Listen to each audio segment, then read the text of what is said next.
Salut à tous les amis, c'est Akan, j'espère que vous allez bien. Aujourd'hui on se retrouve dans une nouvelle vidéo thread d'horreur. Du thread d'horreur par-ci, du thread d'horreur par-là, ça va être des threads d'horreur intrusion. Intrusion c'est quoi? T'es tranquille chez toi en train de regarder Netflix, et il y a un mec qui toque à ta fenêtre en disant frère, est-ce que je peux venir chez toi, me servir dans tes placards et éventuellement dormir dans ton lit. Grosso modo c'est le genre de situation qu'on ne veut pas vivre dans notre quotidien. Donc sans plus attendre, on est parti pour se plonger dans ces petites histoires qu'on n'aimerait pas vivre.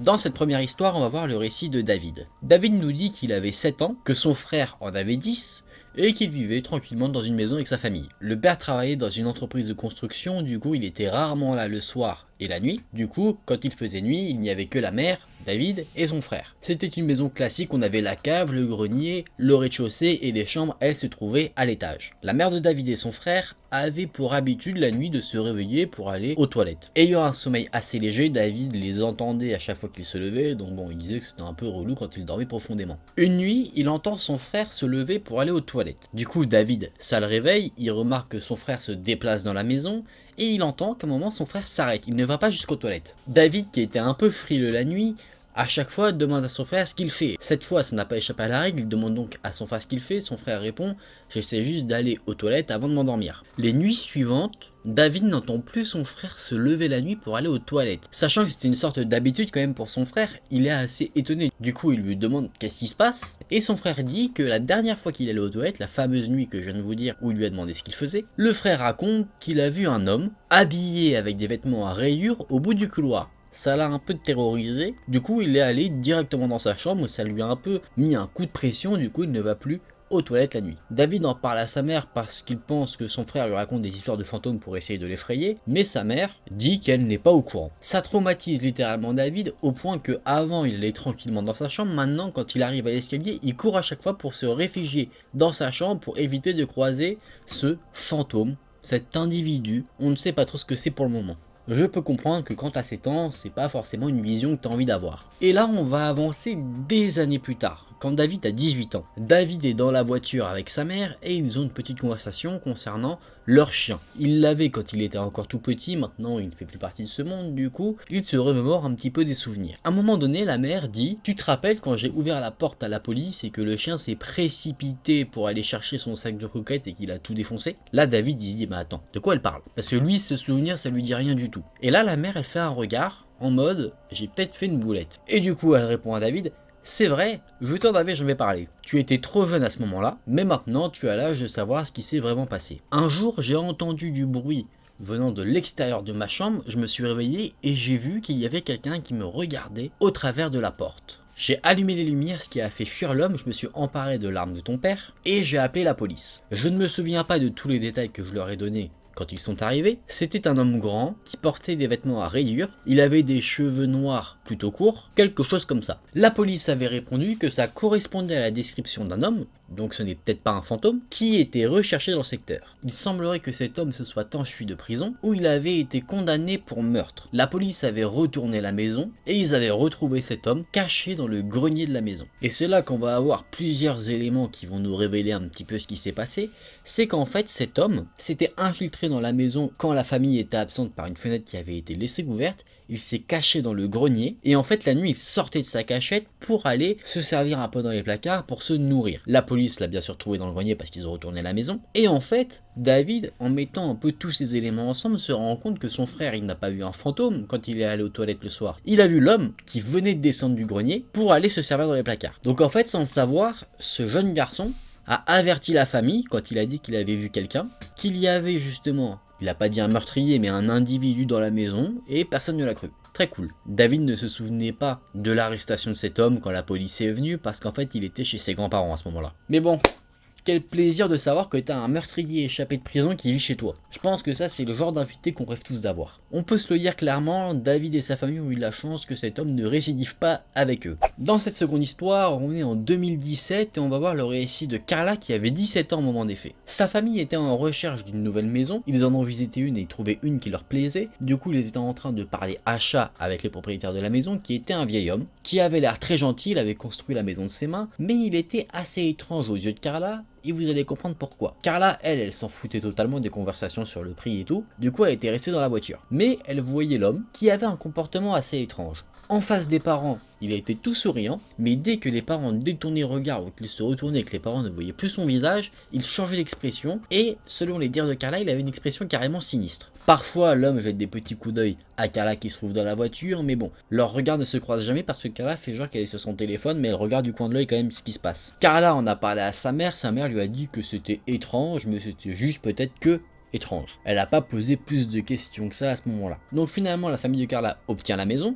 Il s'installe tranquillement, tout va bien. Un week-end, la famille se rend à l'église, mais Carla n'y va pas parce qu'elle ne se sent pas très bien. Elle reste donc seule à la maison, on est dimanche matin, aux alentours de 11 h, quand elle entend un bruit étrange qui va attirer son attention. Elle entend un gros bang venant de l'extérieur. Les sons sont assez répétitifs et ça semble venir du côté de la maison, au niveau du deuxième étage. Carla se trouve à l'opposé, donc dans un premier temps, elle se dit que c'est peut-être le vent. Arrêtez de penser à chaque fois qu'il y a un bruit que c'est le vent. À chaque fois que vous entendez un bruit étrange, il y a quelqu'un chez vous, ok? Bon, après, il y a des éléments qui vont en faveur de cette théorie parce qu'il pleuvait. Cette journée n'était pas une très belle journée niveau météo. Au bout de 5 minutes, le bruit s'est arrêté. Et 10 minutes plus tard, elle entend des bruits, encore plus étranges que ceux qu'elle a entendus juste avant parce que ce sont des bruits de pas dans la maison, aux alentours des escaliers. Et là, elle entend également des chaises bouger, les placards de la cuisine qui s'ouvrent, le frigo qui s'ouvre, et je peux vous dire que c'est pas quelque chose de paranormal. Carla flippe totalement, elle ferme sa porte de chambre, elle la ferme à clé, elle prend sa batte de baseball et elle appelle la police tout de suite. Pendant qu'elle est en ligne avec l'opérateur du 911, elle envoie un message à sa mère lui disant qu'il y a quelqu'un dans la maison, et qu'elle a appelé le 911. La maman lui répond qu'elle est en route pour revenir, sauf qu'elle est à 30 minutes de trajet de la maison. Il peut s'en passer des choses. La police dit qu'ils envoient quelqu'un qui sera là d'ici 10 minutes. Également, il peut se passer pas mal de choses en 10 minutes. Il faut savoir que le sol de la maison, généralement, est fait en plancher. Donc ça veut dire qu'on entend vraiment bien les bruits de pas. Et Carla est capable un peu de traquer où se trouve l'individu dans la maison par rapport à ça. Là, Carla se dit que pendant au moins 10 minutes, elle est livrée seule à elle-même. C'est une jeune fille, pas très grande, de 17 ans. Donc elle se dit que s'il y a un mec qui débarque dans sa chambre et qui la voit avec sa batte de baseball, en 2 secondes, elle est désarmée et elle est foutue au sol. Elle est terrifiée, du coup, elle décide de se cacher dans un coin de sa chambre en position fétale. Elle essaie clairement de devenir invisible, faire comme si elle était plus dans la maison. Carla entend les bruits de pas qui se rapprochent de la porte de sa chambre et elle voit que la poignée de sa chambre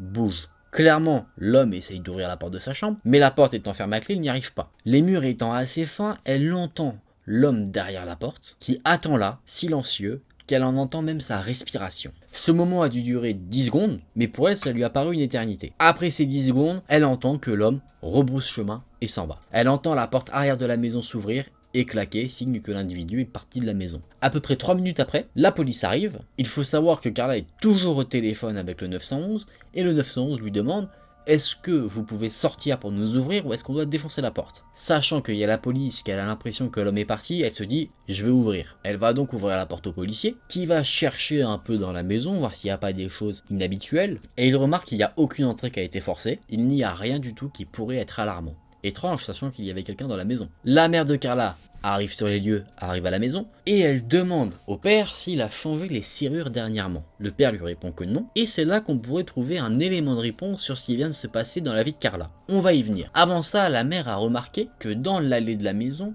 il y avait des empreintes de pas qui continuaient à l'intérieur de la maison et qui s'arrêtaient net devant la porte de chambre de Carla. Ces empreintes de pas étaient assez mystérieuses parce qu'elles correspondaient à des pieds qui étaient bien plus larges que tous ceux qui vivaient dans la maison. Et les policiers n'ont pas laissé d'empreintes de pas, donc c'était clairement pas eux. Les suppositions de la famille de Carla par rapport à cette histoire, c'est qu'en fait la personne qui vivait dans la maison avant eux avait un double des clés. Les serrures n'ayant pas été changées, cette personne pouvait rentrer tranquillement à sa guise dans la maison. Cette personne a dû également surveiller un petit peu les lieux pour remarquer que la famille était partie à l'église, mais il ne devait pas se douter que Carla était là. En tout cas jusqu'au moment où il remarque que la porte de sa chambre était fermée. Peut-être a-t-il entendu que Carla était au téléphone avec la police, ce qui a fait qu'il est parti, mais en tout cas on ne sait pas trop quel était son mobile, pourquoi il était dans la maison. Visiblement c'était une sorte de cambriolage, il a fouillé dans les placards, dans le frigo, ou peut-être qu'il cherchait juste à faire comme s'il était chez lui à se servir, se faire sa petite bouffe tranquille. En tout cas, on ne sait pas si c'est l'ancien propriétaire, celui qui a été un peu creepy à la vente de la maison, c'est possible, ou un individu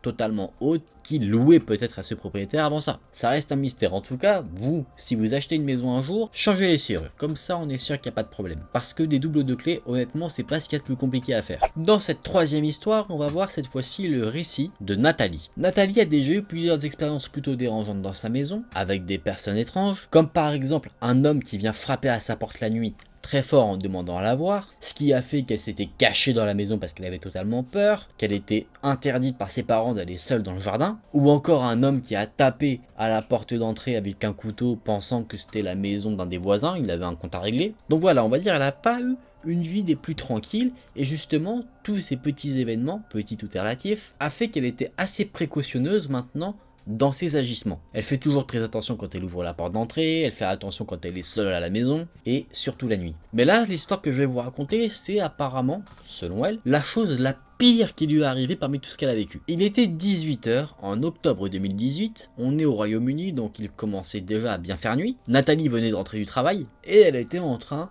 de regarder des vidéos YouTube dans sa chambre. Sa mère, qui était au rez-de-chaussée, a crié qu'elle allait sortir pour aller récupérer son petit frère et qu'elle passerait ensuite faire le plein de la voiture parce qu'elle commençait à manquer d'essence. Elle demande à Nathalie si elle veut venir, mais Nathalie n'a pas envie, du coup elle dit qu'elle préfère rester à la maison. Jusque là, rien d'anormal. Nathalie entend sa mère fermer la porte d'entrée, monter dans sa voiture et quitter l'allée de sa maison et partir. Elle avait 17 ans au moment de ce récit, du coup rester à la maison seule, c'était quelque chose dont elle avait l'habitude. Elle avait l'habitude de ne pas faire attention à des petits bruits qu'elle pouvait entendre, donc voilà, elle était totalement sereine. Mais après 10 minutes que la mère soit partie, elle commence à entendre des bruits qui vont attirer son attention en bas des escaliers. Dans un premier temps, elle pense que c'est son chat qui est en train de mettre le bazar en bas, en train de chercher de la nourriture. Elle se dit ça pendant une seconde parce qu'elle remarque qu'en fait le chat il est tranquillement en train de taper sa meilleure sieste en bas de son lit. Donc à moins que le chat ait le pouvoir de se cloner, c'est pas lui. Là Nathalie met en pause sa vidéo et elle prête un peu plus attention au bruit qu'il y a en bas de chez elle. Elle a l'impression que quelqu'un tape sur sa porte arrière. Visiblement, les portes arrière dans les maisons, c'est pas le bon deal. Instantanément, Nathalie tremble de peur et elle entend ensuite un autre bruit,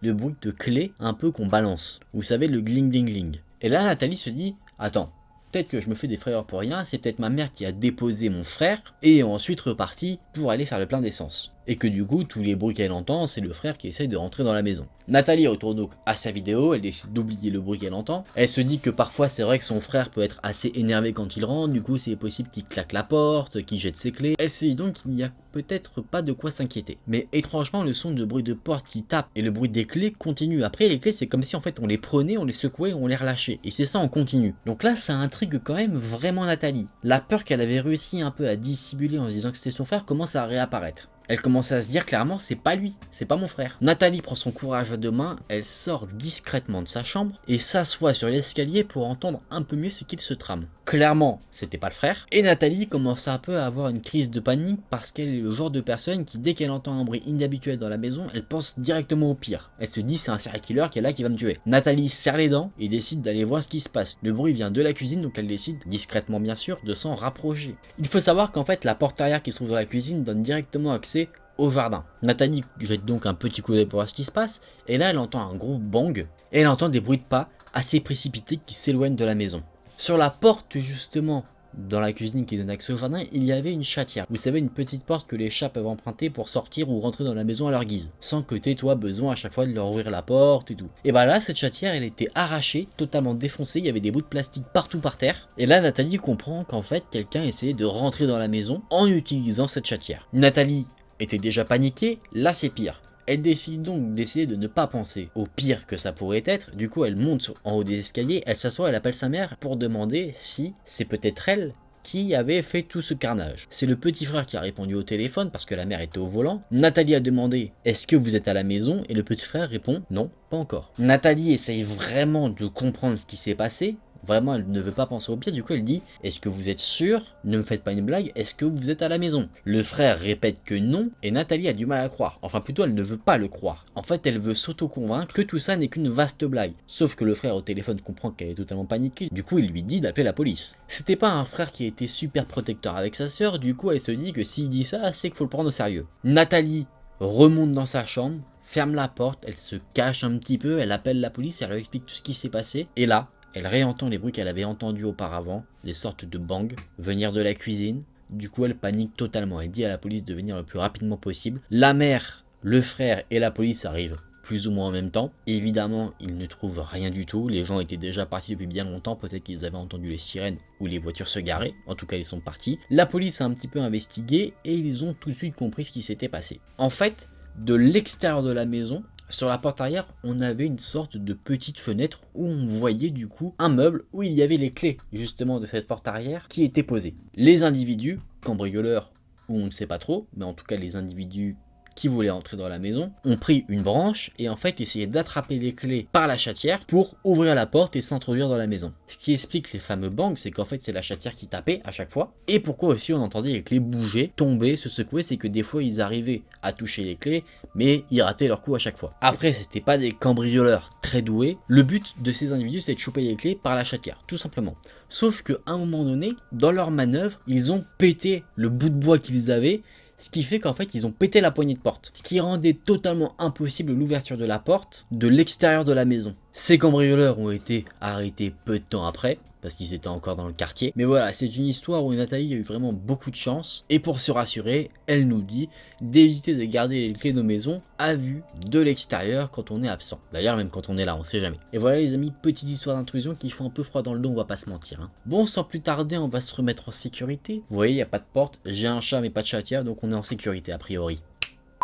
Quelles belles histoires. Les intrusions, ça crée toujours quelque chose d'assez particulier hein, comme histoire, parce qu'on pourrait totalement être à la place de ces personnes, et à chaque fois ça fait froid dans le dos. Je trouve aussi que dans ces histoires, les personnes ont plutôt aussi des bons réflexes à parler justement de ce qu'ils ont remarqué, c'est-à-dire soit appeler la police, soit vérifier auprès de leur famille s'ils sont à la maison ou pas. Je trouve qu'ils ont vraiment des bons réflexes qui permettent aussi d'éviter le pire. Ils partent pas forcément en confrontation directement avec ce qu'ils ont vu. Vous voyez dans la première histoire, le petit aurait pu aller voir l'individu, lui taper, lui dire hey, t'es qui toi? Et là, pu mal tourner. Si Carla dans la deuxième histoire avait laissé sa porte ouverte ou serait allé voir ce qui s'était passé, bah peut-être qu'elle se serait retrouvée soit face à l'ancien propriétaire, soit à un autre individu, on ne sait pas trop, mais ça aurait pu aussi mal tourner. En tout cas, toutes ces histoires se finissent plutôt bien. Rien ne s'est passé aux protagonistes de ces histoires, du coup on est heureux. J'espère que ces histoires vous auront plu, qu'elles vous auront intéressé. Si la vidéo elle vous a plu, n'hésitez pas à liker la vidéo et à vous abonner à la chaîne. Nous on se retrouve très vite dans une prochaine vidéo.